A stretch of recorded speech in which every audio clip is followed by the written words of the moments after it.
Baik, terima kasih. Bismillahirrahmanirrahim. Assalamualaikum warahmatullahi wabarakatuh. Waalaikumsalam warahmatullahi wabarakatuh. Waalaikumsalam Alhamdulillahirabbil warahmatullahi wabarakatuh. alamin. Wassalatu wassalamu ala asrafil anbiya'i wal mursalin habibana wa nabiyana wa sayyidana wa maulana Muhammadin sallallahu alaihi wasallam wa ala alihi wa ashabihi wa man tabi'ahum bi ihsanin ila yaumiddin wa ba'd. Qala Allah Ta'ala fi kitabihil karim, a'udzu billahi minasyaitonir rajim. Bismillahirrahmanirrahim. Wa 'allama Adamal asma'a kullaha thumma aradahum 'alal malaikati faqala anbi'uni bi asma'i haula'i in kuntum shadiqin. Wa qala Allahu azza wa jalla aidan, bismillahirrahmanirrahim. Iqra bismi rabbikal ladzi khalaqal insana min 'alaq. Iqra wa rabbukal akram alladzi 'allama bil qalam 'allamal insana ma lam ya'lam. Wa qala Rasulullah sallallahu alaihi wasallam, antum a'lam bi amri au bi umuri dunyakum. Amma ba'd, fa inna asdaqal hadits kitabullah wa khairal huda hudan nabiyyu sallallahu alaihi wasallam. Alhamdulillah, asyukrulillahi wahdah alladzi an'ama alaina fi hadhihi al-yaum aw fi hadzal yaum al-mubarak nastati wa nabda dirasatana fi yakni al-maudu inovasi dan desain pembelajaran. Ana sa'idun jiddan hadzal yaum limadza yakni li anna sanardus yata'allaq ba'du dinina khasatan fi kulliyah tarbiyah al-islamiyah. Let's thank to our God, Allah Subhanahu wa Ta'ala. He is Lord of the world, Lord of the universe, and peace and praise and salam to be constant to the last messenger, our true idol, Muhammad Sallallahu Alaihi Wasallam, to his family, to his friend, also for all of companion or followers until to the dawn day or Yaumal Qiyamah. Terima kasih kepada seluruh ibu dan bapak sekalian, teman-teman semuanya, mahasiswa, program studi, magister, pendidikan agama Islam, sekolah tinggi agama Islam, Sirojul Falah Bogor. Hari ini adalah pertemuan pertama di mata kuliah yang diberikan amanah kepada saya, yaitu mata kuliah Inovasi dan Desain Pembelajaran Pendidikan Agama Islam. Di pertemuan pertama, saya akan sampaikan terkait dengan deskripsi dari mata kuliah, kemudian juga kontrak dari pelaksanaan perkuliahan, sampai mungkin nanti proses dalam pembelajaran, challenge, sampai akhir ataupun tujuan dari pembelajaran di mata kuliah ini, ya. Jadi mata kuliah kita ini adalah Inovasi dan Desain Pembelajaran Pendidikan Agama Islam. Kata-kata dan kadang kita bisa leburkan menjadi inovasi pembelajaran desain, ya, atau inovasi desain pembelajaran pendidikan agama Islam, ya. Kalau di mata kuliah sebelumnya ada terkait dengan penilaian, assessment, ya, kemudian juga nanti ada pengembangan kurikulum, maka di mata kuliah saya ini lebih luas lagi terkait dengan desain pembelajaran, ya, dari mulai merancang RPP, ya, kemudian sampai kepada hasil akhir ataupun penilaian, ya, penilaian dari proses pembelajaran khususnya dalam bidang pendidikan agama Islam. I think our subject is very challenging for us as a master in Islamic education, because we will talk about the innovation. Why? I think innovation today is very important for us, specifically for development of Islamic education in Indonesia, of course, in the world. Ya, jadi kalau bicara tentang prodi ataupun juga level master, ya, ini kan di KKNI level yang ke-8, di mana tujuan dari level master ini adalah development, mengembangkan, pengembangan, ya. Nanti tentu saja sebelum itu ada evaluasi. Nah, sehingga mata kuliah Inovasi dan Desain Pembelajaran PAI ini diharapkan, ya, mahasiswa itu sudah memahami tentang proses pembelajaran PAI. ya, baik secara teoritis ataupun secara praktis. Nah, alhamdulillah ini kalau ada beberapa dari mahasiswa yang memang menjadi guru ya, guru di mata pelajaran pendidikan agama Islam. Misalnya di sini ada Bapak Ustadz Kiai Muhammad Rohman Syah nih ya. Beliau kan uh, beliau kan guru PAI nih gitu ya. Jadi nanti sangat bermanfaat sekali. Ya, jadi sangat bermanfaat sekali mata kuliah ini karena kita bicara tentang pengembangan. Kalau di S1 kita hanya bicara tentang deskripsi. Oh, ternyata desain pembelajaran itu adalah seperti ini. Desain pembelajaran itu adalah proses pembelajaran ataupun juga desain atau model pembelajaran yang diawali dengan ya teori-teori tentang pembelajaran, kemudian merancang proses pembelajaran dari mulai ya menyusun RPP, ya, kemudian referensinya tentu saja, kemudian metodologi pembelajaran yang digunakan, media pembelajaran, ya, kemudian juga interaksi sistem pembelajaran atau model pembelajaran, sampai kepada nanti adalah evaluasi dari proses pembelajaran tersebut. Nah, tentu saja tujuan dari inovasi ini adalah terkait dengan apa? Yaitu terkait dengan hasil ataupun efektivitas atau evaluasi dari proses pembelajaran. Nah, ya jangan lupa kita karena kita ini di prodi ya pendidikan agama Islam, karena ada agama Islamnya, maka tadi saya awali dengan firman Allah Subhanahu wa taala dalam surat Al-Baqarah, ya, a'udzubillahi minasyaitonirrajim. Bismillahirrahmanirrahim. Wa 'allama Adamal asma'a kullaha. Dan Allah Subhanahu wa taala telah mengajarkan, ya. Jadi kalau ditanya siapa guru pertama di dunia ini, ya guru pertama adalah Allah Subhanahu wa taala. Wa 'allama Adamal asma'a kullaha.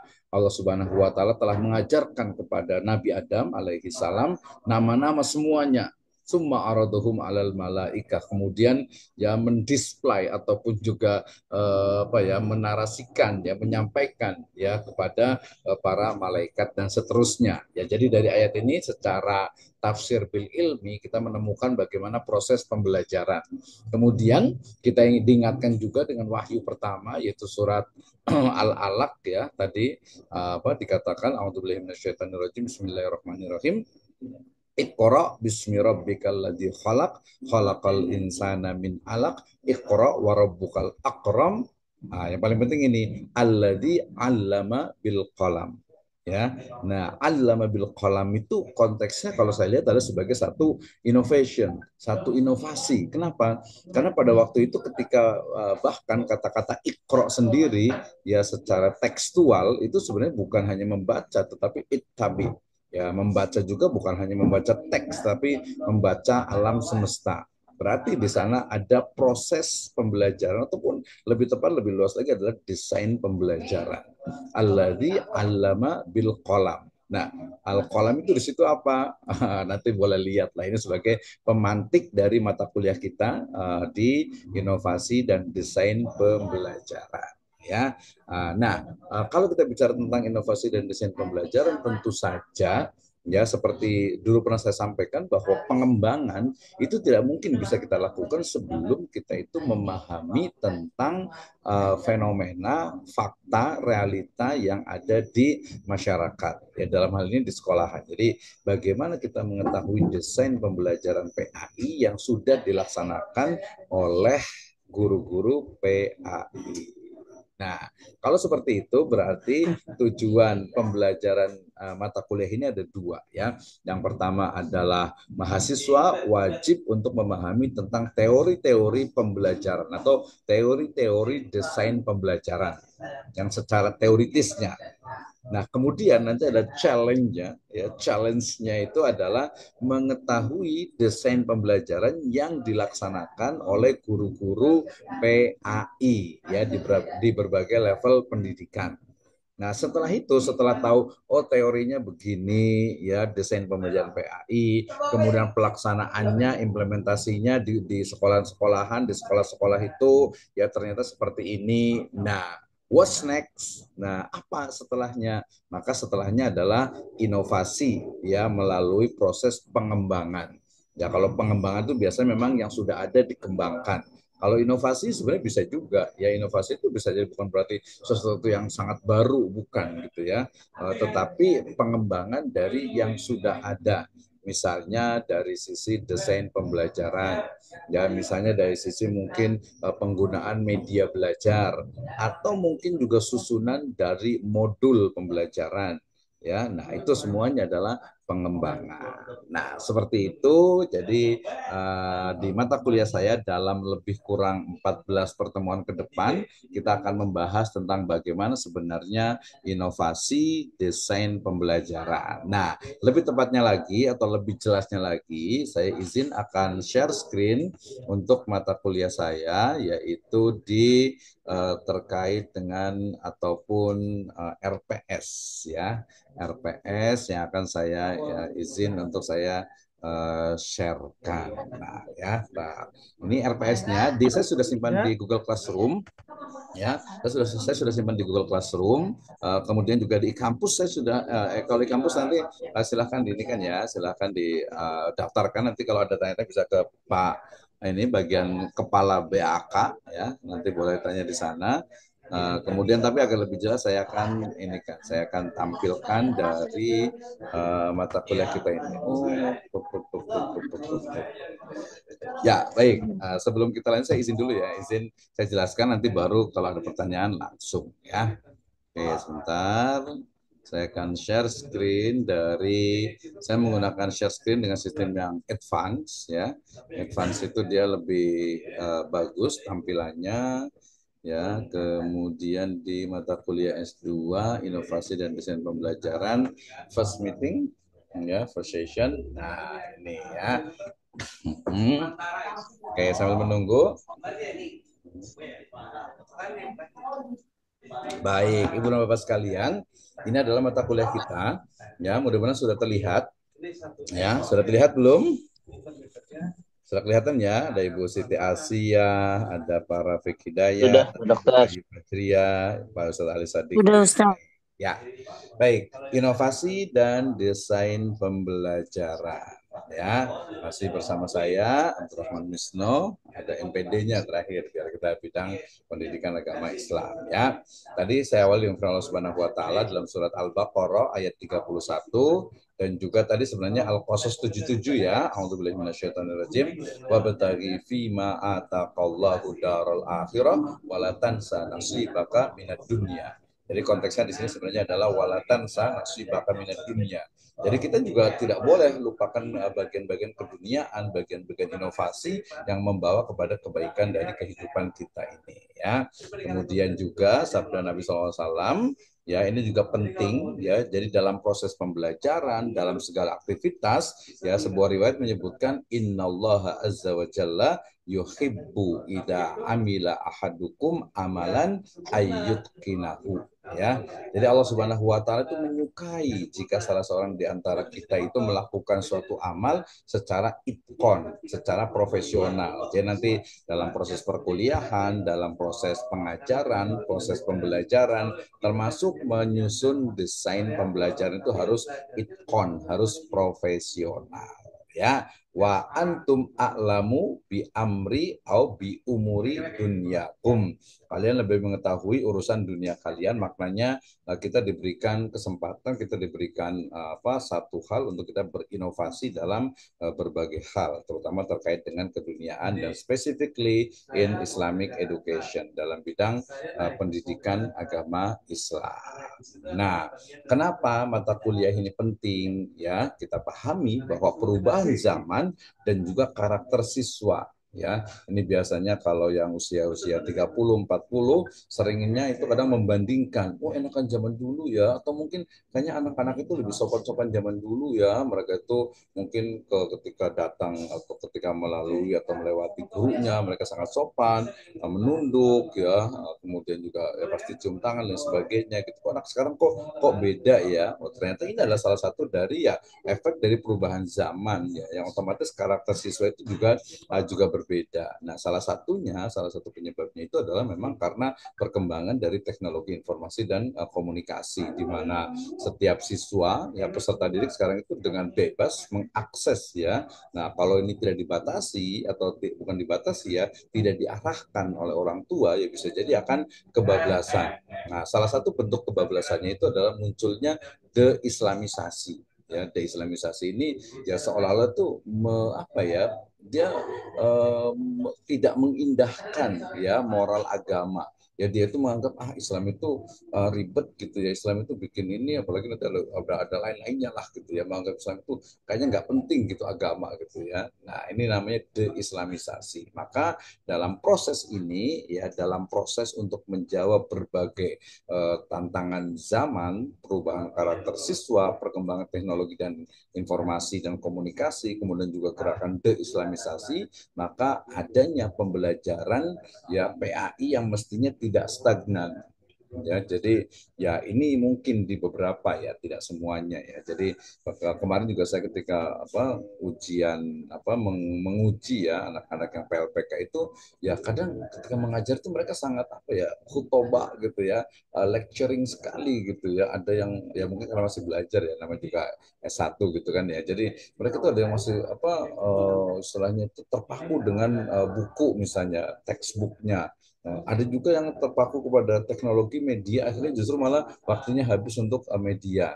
Ada sih beberapa yang dengan pendekatan misalnya pakai ice breaking, pakai game dan sebagainya, tapi kadang juga terjebak kepada euforia lah istilahnya gitu, sehingga kemudian materi utama itu malah tidak tersampaikan. Nah, sehingga kemudian kita memerlukan adanya profesionalisme guru PAI ya. Dengan profesionalisme berarti dia ya melakukan aktivitas pembelajaran itu secara profesional. Nah, profesionalis ini tentu saja dengan adaptif, inovatif, dan juga membawa kepada sesuatu yang memang dijadikan atau menjadi proses pembelajaran itu lebih efektif, efisien. Itu kan tujuan utamanya. Nah, berarti keniscayaan atau menjadi sebuah keniscayaan adanya inovasi ya, desain pembelajaran PAI.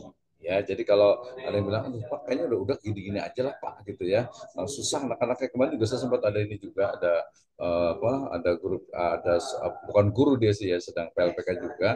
Dia bilang, aduh Pak, saya kayaknya nggak bisa Pak ngurusin anak-anak gitu ya. Susah banget anak-anak sekarang. Nah, harus coba gitu ya, harus coba ya dengan multi approach, dengan berbagai pendekatan, karena memang anak-anak dulu dengan sekarang itu berbeda gitu ya. Nah, sehingga inovasi itu menjadi hal penting. Misalnya ya kita tidak lagi menyebut misalnya kata-kata kamu atau kalian gitu kan, lebih tenang kita pakai teman-teman semuanya, apalagi nanti kalau di level SMA, alia SMK gitu ya, mereka sudah mulai dewasa. Oke ya, jadi materi hari ini bicara tentang keniscayaan adanya inovasi desain pembelajaran PAI atau Pendidikan Agama Islam. Nah, ini penting ya buat kita, bagaimana capaian pembelajaran dari program studi Magister Pendidikan Agama Islam. Ini sudah baku ya, jadi kalau kuliah mau di Bogor, di Jakarta, di Jogja, di mana-mana seluruh Indonesia ini, untuk program studi Magister Pendidikan Agama Islam ya seperti ini, karena ini keluar atau dikeluarkan secara resmi dari Kementerian Agama. Jadi CPL ya, namanya itu CPL, capaian pembelajaran lulusan sebenarnya itu ya. Jadi program studi Magister PAI bertakwa kepada Tuhan Yang Maha Esa, Allah Subhanahu wa taala, dan mampu menunjukkan sikap religius ya, kemudian menjunjung tinggi kemanusiaan berdasarkan agama, moral dan etika, kemudian berkontribusi terhadap kehidupan masyarakat, berbangsa, bernegara ya, kemudian juga berperan sebagai warga negara yang cinta tanah air, dan seterusnya sampai ada 10 CPL. Ya, ada 10 CPL dalam program studi ya Magister Pendidikan Agama Islam ini ya. Jadi ini mesti dipahami juga sebelum kita belajar ya.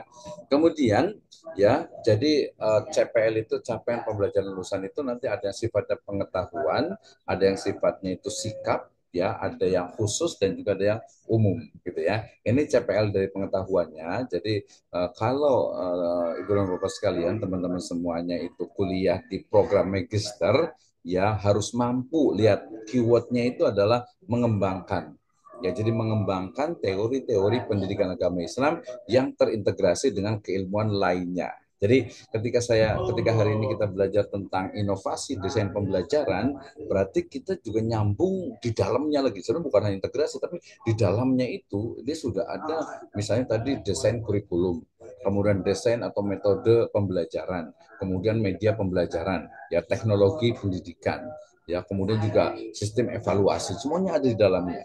Tapi lebih dari itu, pendidikan agama Islam berarti kalau kita integrasikan dalam konteks misalnya keindonesiaan misalnya ya seperti visi dari Sekolah Tinggi Agama Islam Siratul Falah Bogor ini, yaitu menjadi perguruan tinggi yang unggul, dinamis dan moderat yang mengintegrasikan keilmuan keislaman dengan keindonesiaan di tahun 2024. 2045 ya, Indonesia emas insya Allah ta'ala ya. Nah, jadi mengembangkan teori pendidikan agama Islam, mengembangkan pendidikan agama Islam bagian dari studi Islam yang komprehensif, menguasai teori, pendekatan, ragam, penilaian pembelajaran melalui pendekatan inter dan multidisiplin. Nah, ini paling penting nih. Jadi dia ada multidisiplin. Ya, kemudian juga mengembangkan kemampuan memecahkan masalah pendidikan agama secara logis, kritis, inovatif, dan kreatif, ya baik secara internal ataupun eksternal. Ya, maknanya apa? Berarti ya teman-teman semuanya ketika kuliah di magister ini dia mahasiswa itu mampu untuk berpikir logis, kritis, dan inovatif. Ini penting nih ya. Kemudian jangan lupa juga berbasis ICT ya. Jadi information, communication, technology. Ya, jadi ya nggak ada alasan lagi nggak bisa PowerPoint, nggak bisa pakai Canva, nggak bisa pakai Gamma dan lain sebagainya. Apalagi saya pakai AI gitu ya. Nah, ini penting nih.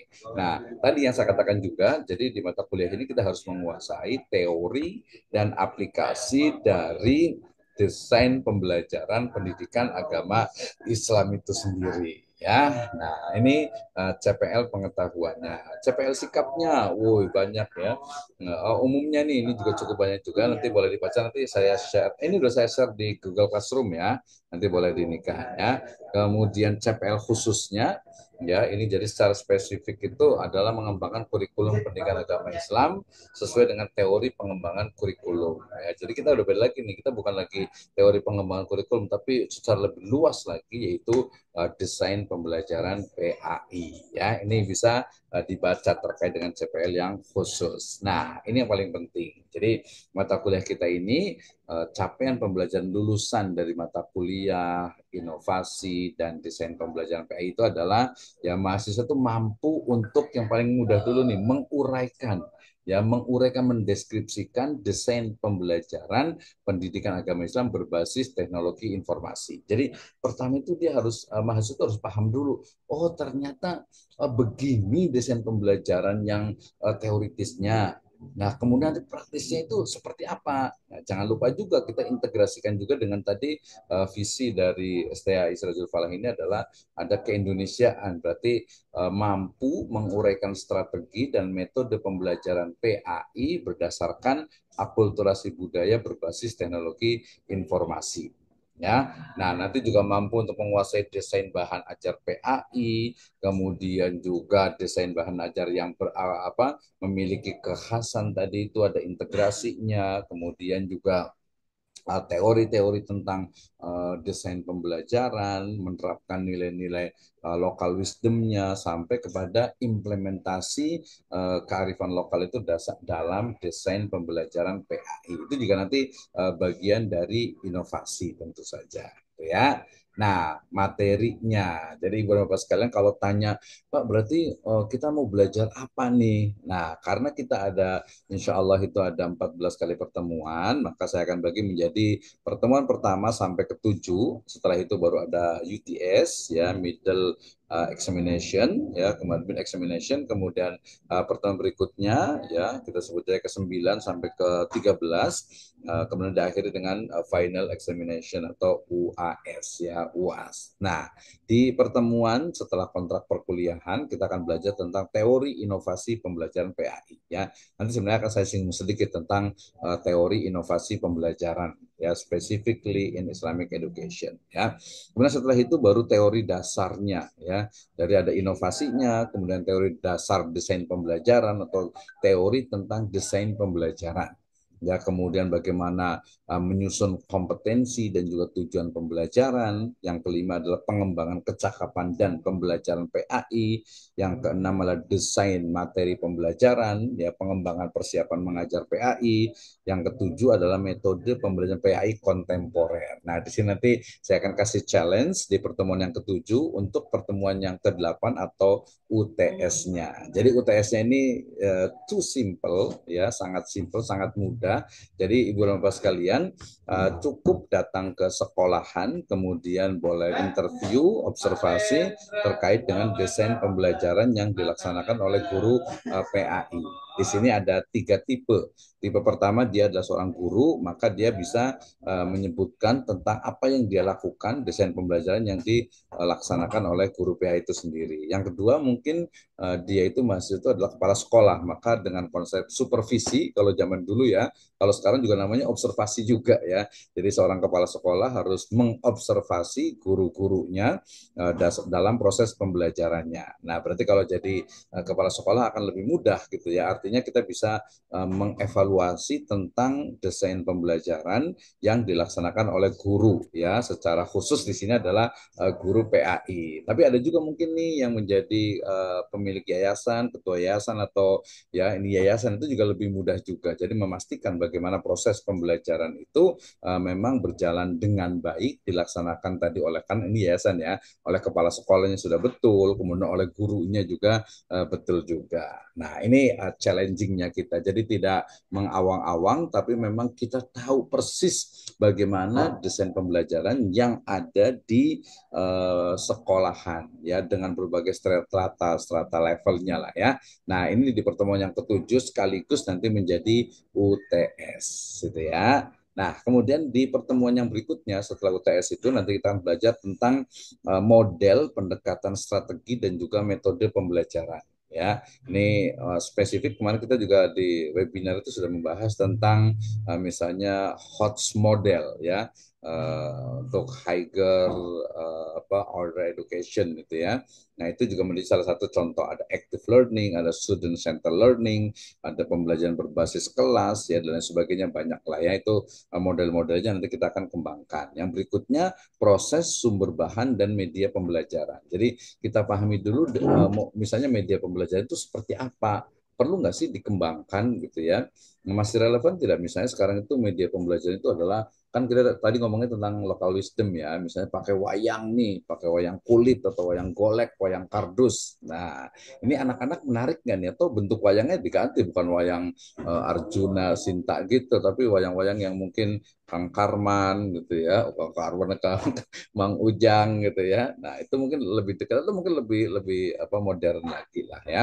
Nah, di pertemuan berikutnya yaitu terkait dengan desain program tahunan dan semesteran. Nah, ini ya.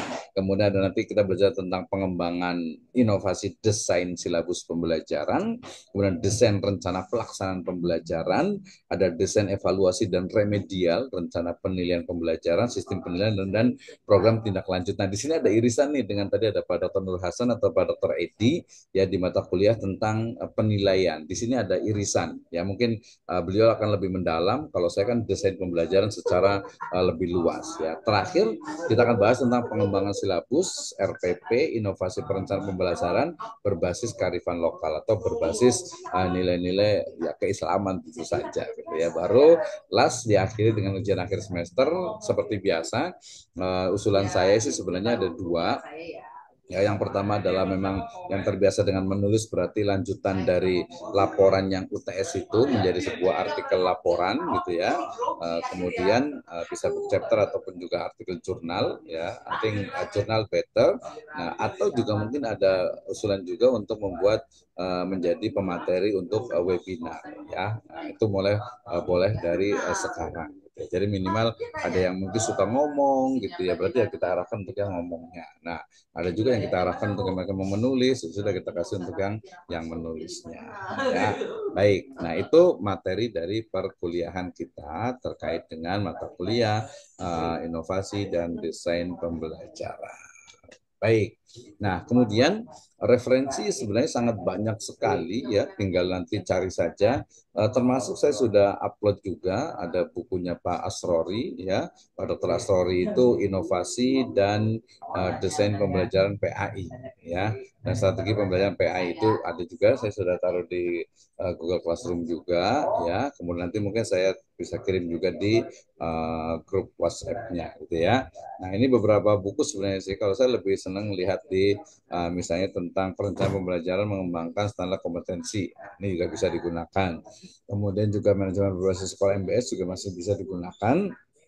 Kemudian juga untuk berbagai inovasi terkait dengan pembelajaran, misalnya perencanaan pembelajaran, making the school an effective community, ya itu juga bisa digunakan juga. The Four Imperative of Successful School dari California Corwin Press ini juga bisa digunakan. Nanti carilah ya, buku itu sangat banyak sekali ya, sangat banyak sekali. Tapi nanti kalau kurang, saya juga sedang rencana menyusun untuk buku inovasi dan desain pembelajaran, itu nanti bisa dibaca juga. Ini adalah referensinya.